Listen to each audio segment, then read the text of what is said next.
আসসালামু আলাইকুম আপুরা সবাই কেমন আছো? আলহামদুলিল্লাহ আমি ভালো আছি। আজকে তোমাদেরকে একটা সুন্দর সালোয়ার কাটিং করে দেখাবো। সেটা হচ্ছে ফিশ কাটিং সালোয়ার। সালোয়ারটা খুবই সুন্দর। একটা কাস্টমারকে বানিয়ে দেওয়ার পর আরেকটা কাস্টমার আমাকে সেম সালোয়ার অর্ডার করেছে। তো দেখো, প্রথমেই আপু কোমরের মাপ নিচ্ছি, হ্যাঁ, কারণ এখানে পর্যাপ্ত পরিমাণ লম্বার কাপড় আছে, 2.5 গজ পরিমাণ কাপড় ছিল। তারপর নিচে একটা সোজা করে দাগ দিলাম, উপরে একটা দিলাম, মাঝখান দিয়েই সালোয়ারটা কাটিং করব। হাইয়ের মাপ আপু 14.5 ইঞ্চি নিচ্ছি, সালোয়ার কোমর নিচ্ছি। দেখো, এইসব সালোয়ারে হাইট একটু কম দিতে হয়, তাহলেই প্যান্ট একটা লুক আসে। এরপর হাইয়ের মাপটা নেওয়ার পর দেখো আপু হাইতে একটা দাগ দিয়েছি, আর নিচে যে দাগটা দেখতে পাচ্ছ এইটা আপু হাঁটুর মাপ নিয়েছি। হ্যাঁ, হাঁটুর মাপ অনেক বেশি ইম্পর্ট্যান্ট, কারণ এটা উপর থেকে ধরে হাঁটুতে ফিটিংস আসবে আর নিচে আসবে ঘের।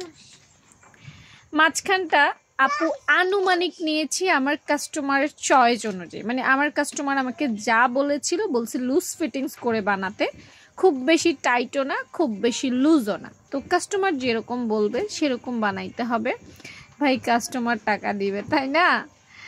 এরপর দেখা আপু হাইটা কেটে ফেলছি, নর্মাল নিয়মেই হাই কাটছি। হাই শেপটা যেন ভালো হয় শুধু সেটা খেয়াল রাখলেই চলবে। আমার কেচিটা কিছুটা প্রবলেম করছিল, এই জন্য আপু একটু দাঁড়িয়েছি, কাটতে একটু কষ্ট হচ্ছিল। ঠিক আছে, হাত থেকে কেচি একবার পড়ে গেলেই কিন্তু কেচি শেষ, এই কথাটা মাথায় রাখতে হবে। আমার কেচিটা আমার হাত থেকে 2 বার পড়ছে, এখন আর কোনোভাবেই কাটা যাচ্ছে না। ওকে, এইভাবে দুই সাইডে সুন্দর করে রাউন্ড করে শেপটা কেটে নিবে। তারপর দেখেন নিচে হালকা করে 2 পাশের কোণায় কিন্তু উঠিয়ে দিতে হবে। নিচের কোণাগুলো যদি তুমি উঠাই না দাও তাহলে কিন্তু সালোয়ারটা সুন্দর যে রাউন্ড একটা শেপ সেটা আসবে না। এবং সেলাইয়ের সময় এটার কিছু টেকনিক আছে, ঠিক আছে, সেটাও তোমাদেরকে ফলো করে কাটতে হবে। বাস শেষ হয়ে গেল আপুর ফিশ কাটিং সালোয়ার কাটিং।